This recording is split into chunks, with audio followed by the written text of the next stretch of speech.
kecil tadi itu anaknya Mas Mul diparingi itu Parikesit itu lambangnya. Parikesit itu zaman baru. Nah, Jolodoro Prabu Baladewa itu sempat menangi atau sempat mengetahui lahirnya Prabu Parikesit sampai nanti Prabu Parikesit Jumeneng-Noto duduk di singgasana. Inilah mungkin terontong bangsa kita, entah nggak tahu nanti 2025 atau 2027 kelihatannya memang sudah harus selesai, penderitaan harus selesai. Kok kemarin itu saya juga kedatangan tamu dari sepuh dari Jogja, dan nanti tanggal 23 dan 24 itu mengadakan sujud bareng-bareng di pantai Jolosutro sana. Di Jolosutro Jogja nih. Oh, Parangkusumo, maaf, Parangkusumo di sana sujud bareng-bareng pada air. Kenapa air? Air itu adalah perwujudan Tuhan. Bentuk Tuhan itu kalau nggak bisa dilihat, mahanya kurang satu, maha segala-galanya kok.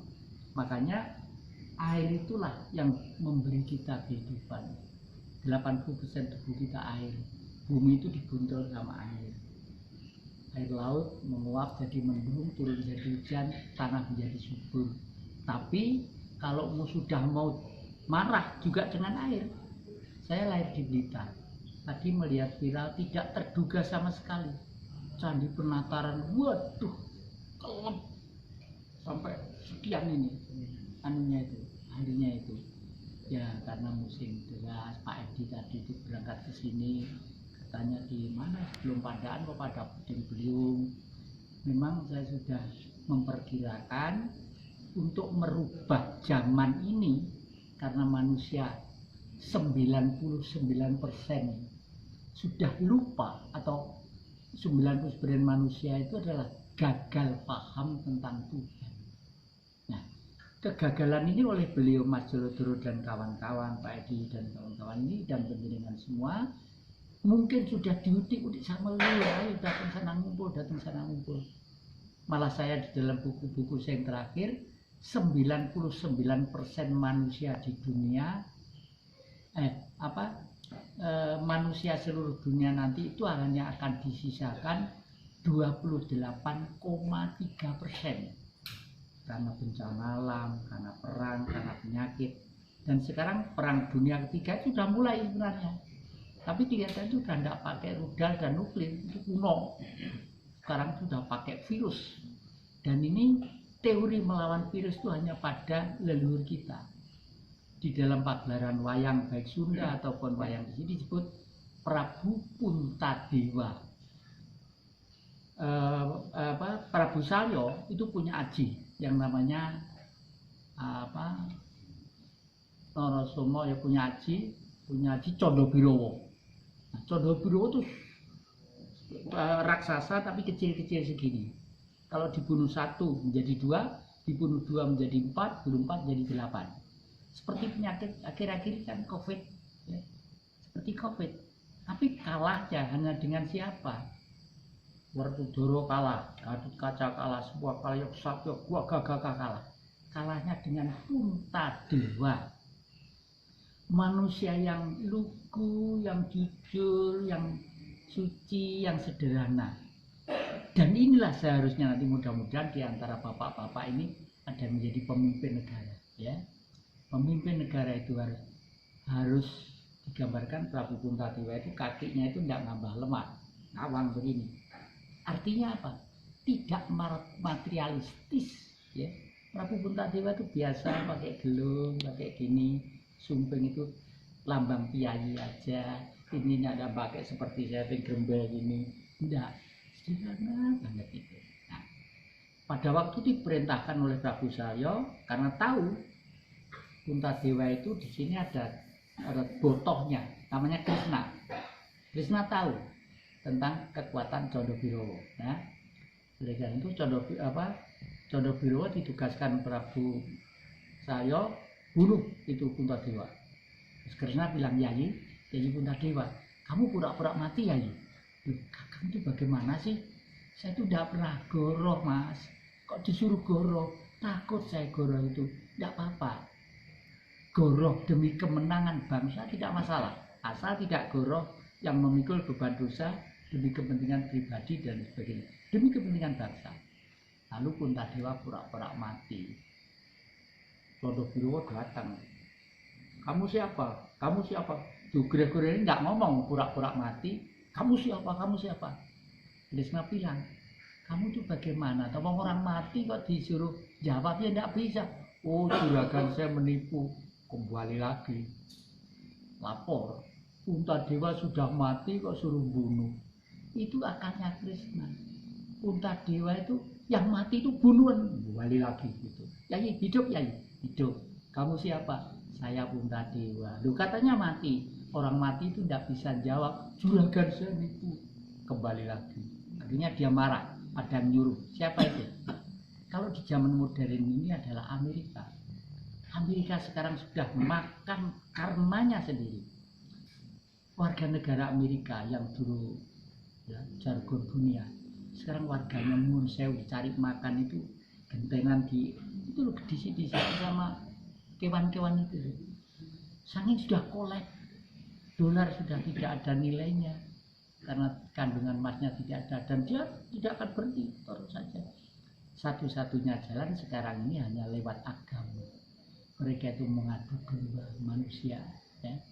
Tapi Amerika tidak menduga kalau Rusia diam-diam siap dengan peluru kendali yang diarahkan ke seluruh titik. Tinggal dulek, ini untuk Amerika, ini untuk Inggris, ini untuk Vietnam Selatan, untuk ini semua sudah siap. Inilah perlu saya sampaikan. Kenapa? Karena upacara seperti ini itu kalau dibarengi dengan wawasan-wawasan kebangsaan kelihatannya kok pas. Leluhur kita itu semua suci dan semua benar, ya. Tapi kita harus melampaui zaman seperti ini. Nun sewu, Jawa Barat, Jawa Timur itu tidak pernah ada permusuhan. Ada beberapa versi, ya. Prabu Brawijaya dulu itu punya putra dua. Yang satu antara lain dua itu kembar. Yang satu Prabu Brawijaya Muda, yang satu Raden Baribin. Nah, biasanya di dalam kerajaan itu kalau punya keluarga sakti, anak sakti dua, daripada nanti dimanfaatkan oleh lingkungan supaya konflik, ya, karena waktu itu Demak sudah mulai bangkit, ditugaskan Raden Baribin, kamu tugas di wilayah barat. Wilayah barat itu menentukan, wilayahnya kaya dan subur makmur dan di sanalah kemurnian itu ada. Tugas ke sana, lalu menjadilah terkenalah dengan sejarah Prabu Siliwangi dan lain sebagainya. Jadi sebenarnya permusuhan itu tidak ada. Nah, Mas Bambang hari ini dengan kubur panjang ini akan memulai kembali, mengembalikan sejarah ini kembali ke titik nol. Ya, ke titik nol itu artinya ya sebagaimana cita-cita kemerdekaan yang diproklamirkan Bung Karno. Karena negeri kita ini sudah bukan negara Pancasila lagi, negara liberal yang kapitalistis. Semua pendapat disilakan, semua dibenar. Tidak bisa. Ini sedikit aja bahwa matur nuwun Mas Bambang, matur nuwun Pak Edi, ya. Saya berkhayal tadi ngobrol sama Pak Edi, bagaimana kalau FKPPI itu nanti itu memegang Malang Raya. Saya yakin Jawa Timur akan gegap gempita. Jawa Barat yang memegang spiritual Parahyangan, pemuda-pemuda harus lahir di Jawa Timur untuk NKRI. Matur nuwun. Jadi kalau ada kesalahan, tutur kata yang tidak pas, saya maaf yang sebesar-besarnya. Rahayu. Rahayu.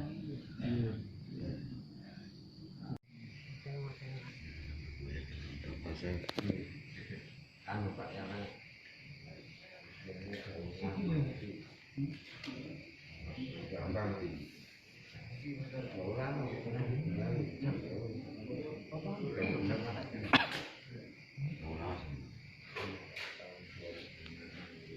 Iya.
Wis mau foto.